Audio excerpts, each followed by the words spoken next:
Welcome to the Bowden Blitz ACC edition. I'm Joe Lisi, joined by former National Coach of the Year Terry Bowden. Upsets across the landscape in the conference in week number 3. We take a look at the updated odds, Coach.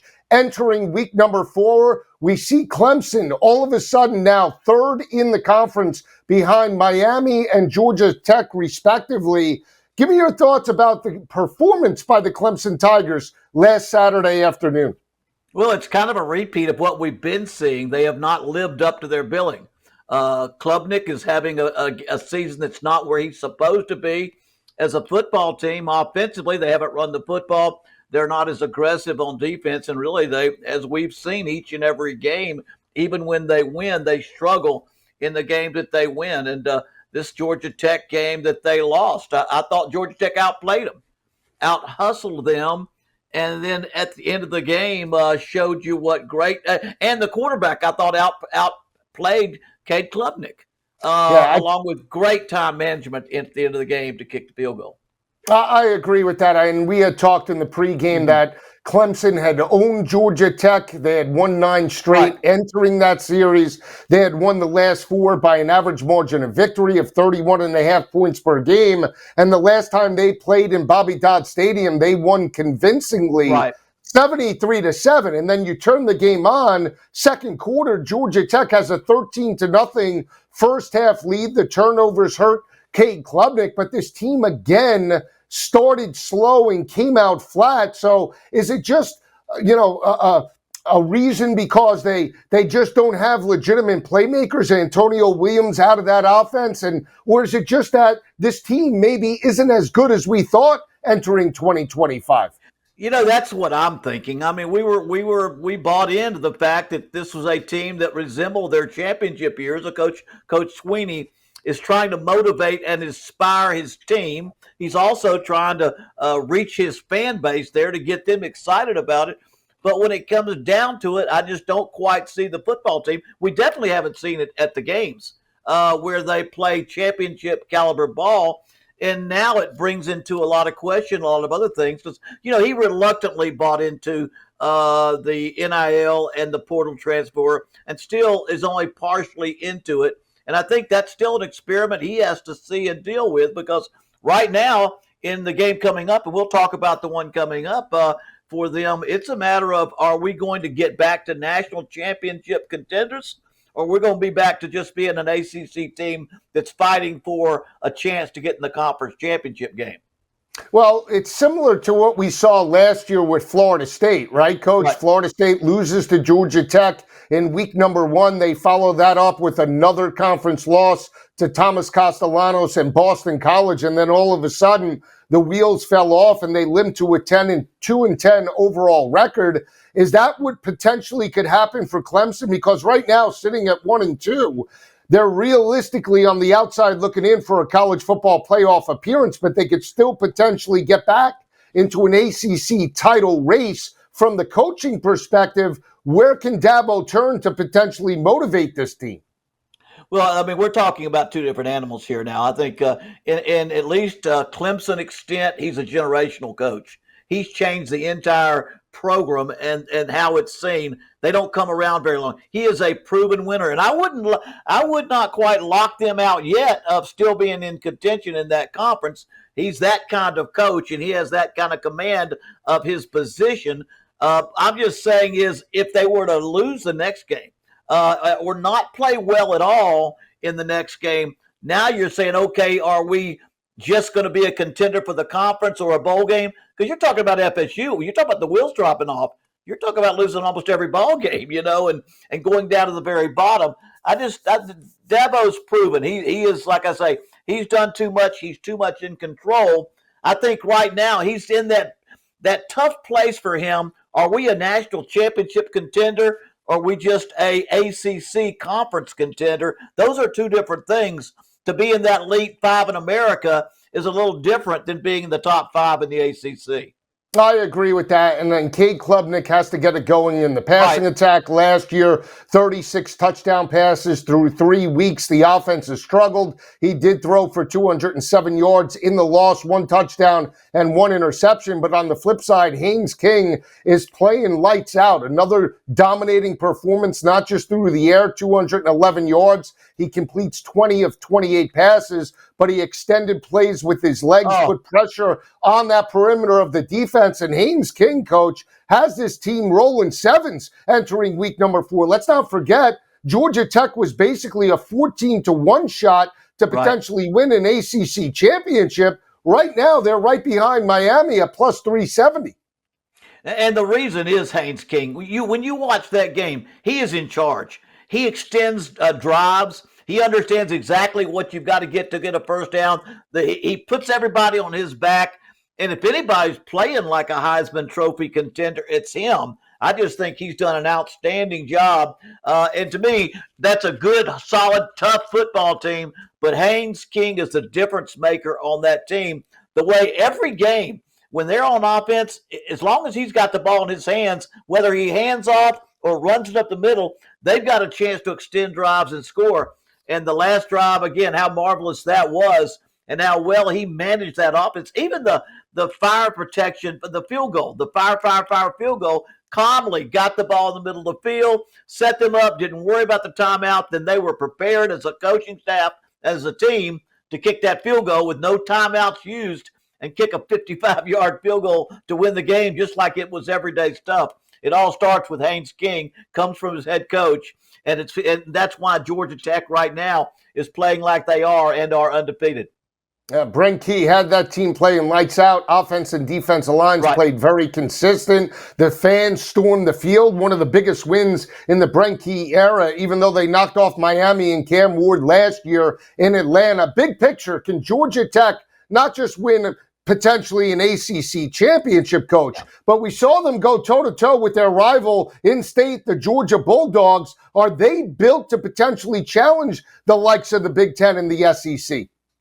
Yeah, I think they can be. I'm not sure they're that guy that they have the talent top to bottom to say that they're going to be my top 3 or 4 picks to win the whole thing. Right now, I just see them now moving from close to being a dark horse candidate for the ACC to now being maybe behind Miami as a leading candidate for the ACC. I think you've got to take it step by step as they continue to go. They're still a team that they're better as a team, the team aspect of football, as opposed to this great athlete, that great athlete, this great athlete, that great athlete. This is a team that plays so well together, led by a quarterback that understands how to be a quarterback. So right now, I more or less have moved them to say, hey, these guys have a great chance of going and playing for that ACC championship. Whether they can move up to be an elite, can we win the national championship? That's just gonna be a progression we would see at the end of the season.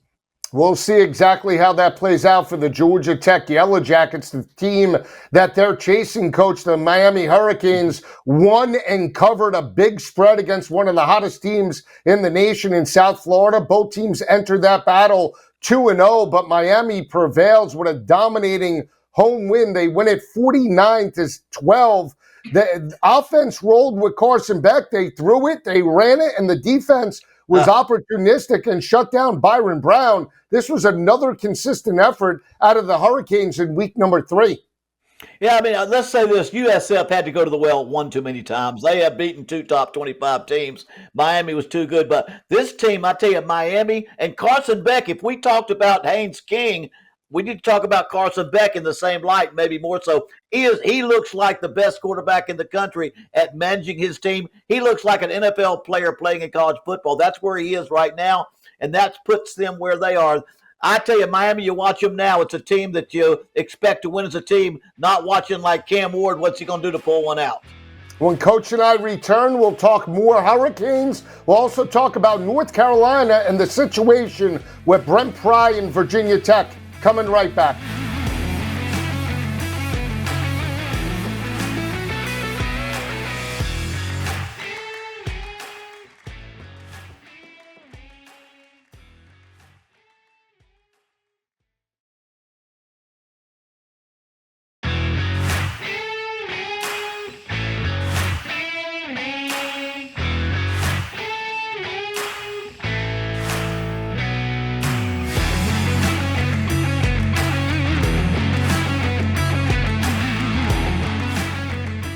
back on the Bowden Blitz. Joe Lisi and Coach Bowden breaking down week number 3 in the ACC. Left off talking about the dominating home win for Miami over USF. Carson Beck with a solid performance, coach. In the rain, he throws for 340 yards, 3 touchdowns, 2 interceptions. Miami averages well over 4 yards per carry and wins the matchup by 37 points. They laid 17.5 in that ball game. You know, offensive line has been playing lights out. Carson Beck hasn't been pressured for a majority of the year. Big picture, this offensive line is really carrying this team. And if that secondary could step up and be opportunistic, they might not only win the ACC, but they're a contender now to potentially win a national championship.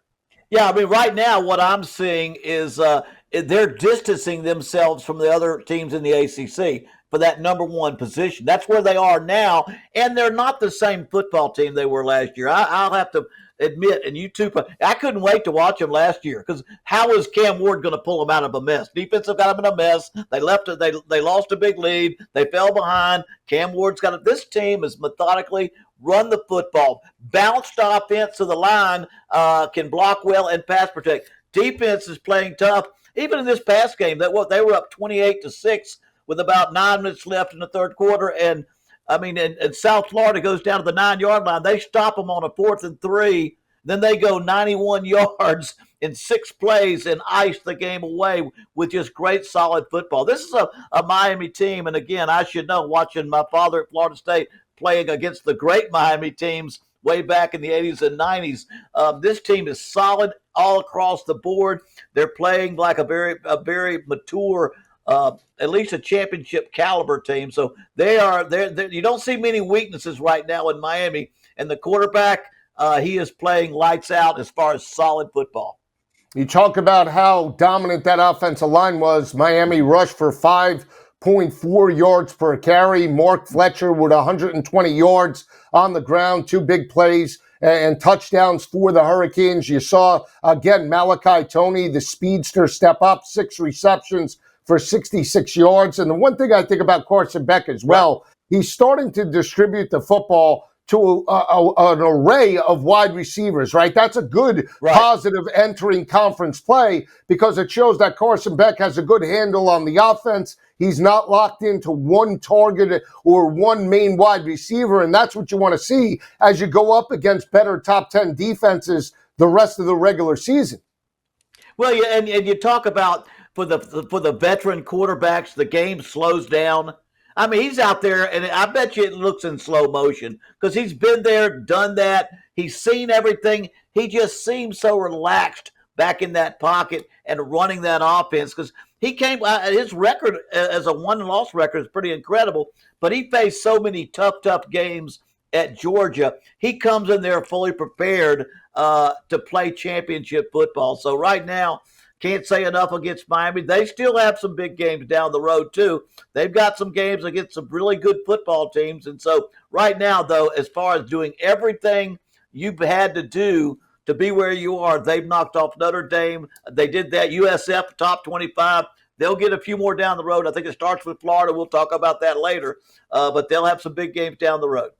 Yeah, 7.5-point home favorites against the Gators. Gators had a disappointing road loss against LSU. Coach and I will break down that game later in the week. Another game that went right down to the wire, Coach, could have been the most, I want to say impactful game as well and dramatic game in the Backyard Brawl. We talked about the breakdown of West Virginia and Pittsburgh with your former offensive coordinator, Rich Rodriguez. They lose in week number 2, 17-10 outright against Ohio. They bounce back with a monumental effort, send the game into overtime after trailing in the second half by 10 points. They rebound and pull it out in overtime. They win it outright as a 7.5-point underdog, 31-24. I tell you, it was good, and I did not think they could do it. I thought they had too much rebuilding to do with Rich Rodriguez coming back, and I thought he was a great selection as the new head coach because he knows West Virginia. He played at West Virginia. He's from West Virginia. And you got to remember, his last game he ever coached at West Virginia was against Pitt, 2009. Last game of the season, lost as a 28-point favorite, lost 13-9. That was one he really wanted. But as I saw them get behind, and I watched them come back to win the game in overtime. You know, Rich Rodriguez was my offensive coordinator just 3 years ago, and I got to stand there and watch him handle plays. He has called plays. He has been in that situation. He's had to come from behind. He's had to handle overtime. The methodical way that they came back and never gave up, and in a team that I thought would have a lot more rebuilding, because whether they can win the Big 12 this year, I don't know. But I'm going to tell you something, beating Pitt in the Backyard Brawl, I mean, I played in that. I coached in that. That's my alma mater. And that's a huge, huge win for the Mountaineers and the Mountaineer faithful to believe in where they're going with their football team. They rushed 58 times in that game for 174 yards. Only averaged 3 yards per carry, but they put up 430 total yards of offense, Coach. And it wasn't just the offense, right? It was the defense holding Pitt to 1.4 yards per carry. You get that type of effort moving forward, they can make some noise. But for Pitt, that has to be a disappointing loss, even though it's an out-of-conference game. You don't want to lose the Backyard Brawl when you had your sights set potentially as a dark horse for a playoff contender. Well, that's the other part. You know, Rich Rodriguez went out and hired Zach Alley as his defensive coordinator from Oklahoma. Attracted him to West Virginia. Of course, Zach was with me at ULM at Monroe with Rich, and he knew how good of a defensive coordinator he is. So he's got great leadership on both sides of the ball. And really, as far as building their program, I don't know yet. I'll have to continue to watch. I thought when he lost his top running back, the Ohio game, I said, I got to take another look at, can he do this now? But I saw a lot of good play against Pittsburgh, a team that went, 7-0 last year to begin the season with a quarterback that's got a lot of talent. I thought West Virginia had a great football game and really now projects them a lot higher up, I think, in the Big 12 Conference. If you're Pat Narduzzi and you're Pitt, you had a double-digit second-half lead. Yeah. You allowed it to slip, and you lose the ball game outright. Not a good look entering week number 4, especially when Eli Holstein throws for 303 yards against the West Virginia defense. When we come back, we'll talk about the situation in Virginia Tech. They're looking for a new head coach in Blacksburg. Coming right back.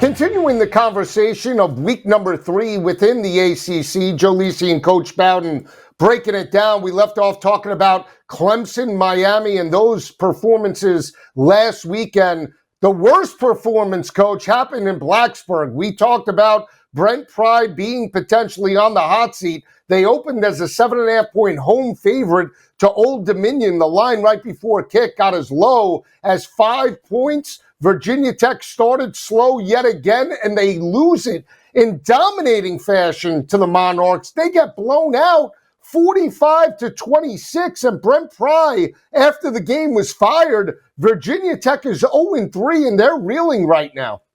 Yeah, and you know what? There's so much more to this. I mean, the word I got out of Virginia Tech is that he was gone. They knew he was going to be fired.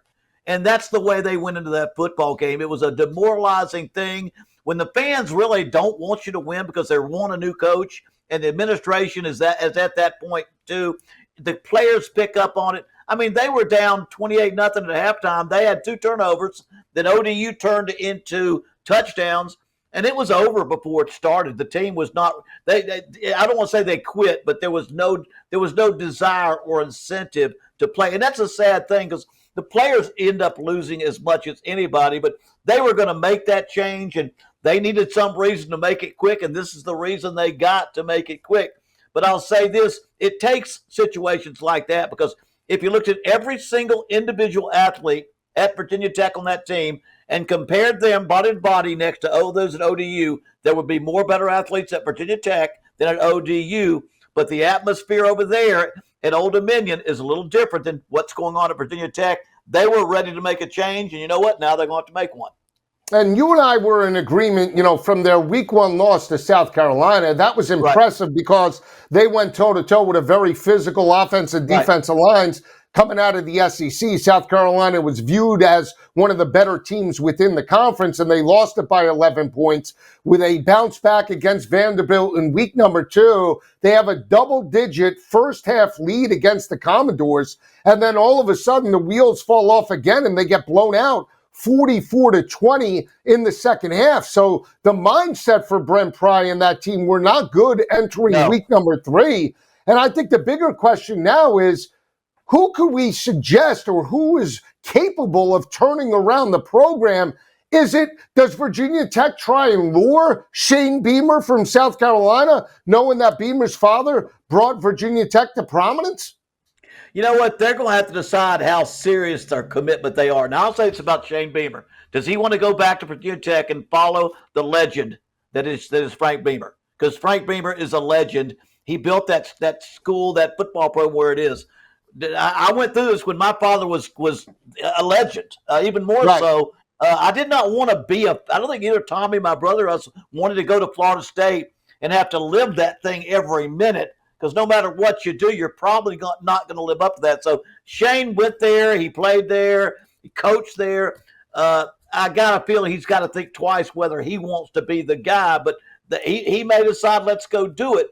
But there'll be and I'll say the school has got to make a commitment.